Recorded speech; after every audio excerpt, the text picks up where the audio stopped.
बोलिए विष्णु भगवान लक्ष्मी माता की जय। श्री कृष्ण भगवान राधिका मैया की जय।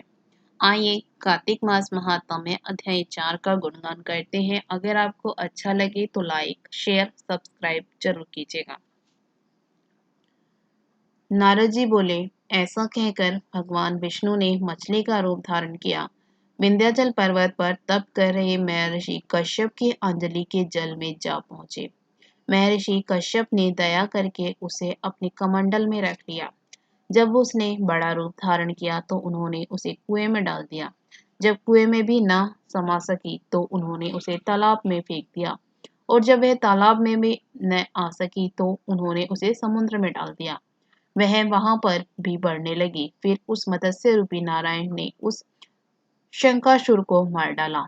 पश्चात शंख को हाथ में लेकर बद्रीवन में आ पहुंचे। बद्रीनारायण में आकर उन्होंने बस ऋषि व महर्षियों को बुलाकर आज्ञा दी कि पानी में इधर उधर फैले हुए वेदों को ढूंढो और उन्हें शीघ्र मिला कर मेरे पास लाओ। तब वह मैं देवताओं के साथ श्री प्रयागराज में ठहरा हूँ। इसके बाद सब ऋषि महर्षियों ने इन सब बीजों सब वेद मंत्रों को ढूंढ निकाला। उन वेदों में से जो जो भाग जिस जिस ऋषि को मिला वह उसी का हो गया।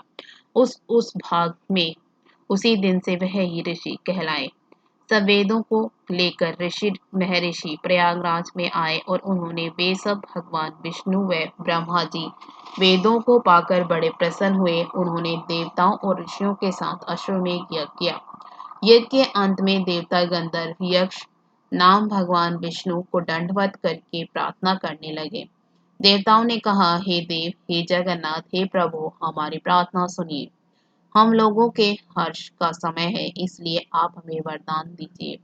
नष्ट हुए वेद पुनः श्री ब्रह्मा जी को प्राप्त हो गए हैं। हे लक्ष्मीपते, आपकी अनुकंपा से हम देवताओं को यज्ञ का भाग भी मिला है। यह स्थान आपके प्रसाद से आज पृथ्वी भर में स्वर प्रधान पुण्य को बढ़ाने वाला, मुक्ति तथा भक्ति को प्रदान करने वाला हो, ब्रह्म हत्या आदि पापों का नाश करने वाला, परम पवित्र और अक्षय फल देने वाला हो। यह वरदान हमें दीजिए। भगवान विष्णु ने कहा, जो कुछ आप लोगों ने कहा है वह मेरा भी ध्येय है। जैसा आप लोगों ने कहा है कि यह स्थान आज से ब्रह्म क्षेत्र के नाम से पुकारा जाएगा। इस स्थान पर गंगा जी व सूर्य पुत्री यमुना जी का संगम होगा। मैं भी श्री ब्रह्मा जी सहित यहाँ पर निवास करूंगा। यहाँ पर किया हुआ जप तप तथा दान महान फलदायक होगा। पहले जन्म में किए हुए पाप ब्रह्म हत्या आदि भी इस तीर्थराज में स्नान करने के पश्चात नष्ट हो जाएंगे। जो लोग अपने पिता आदि को वहां लाकर तर्पण व श्राद्ध करेंगे, उनके पिता मेरे स्वरूप को प्राप्त करेंगे। वह तीनों प्रकार की मुक्ति को प्राप्त करेंगे। मकर संक्रांति पर माघ मास में प्रातः काल यहाँ आकर स्नान करने वालों के दर्शन मात्र से ही सब पाप मिट जाते हैं। ठीक उसी तरह जिस तरह सूर्य के तेज से अंधकार का नाश हो जाता है। हे मुनीश्वर, मेरे वचन ध्यान से सुनिए। मैं सर्वत्र व्याप्त रहता हुआ भी हमेशा बद्रीनारायण में निवास करता हूँ। सैकड़ों वर्ष तक किसी दूसरे स्थान पर तप करने का जो फल मिलता है वही फल यहाँ एक दिन में मिल जाएगा। जो मनुष्य मेरे उस स्थान बद्रिकाश्रम का दर्शन करेंगे वह जीवन मुक्त हो जाएंगे और उनके समस्त पाप नष्ट हो जाएंगे।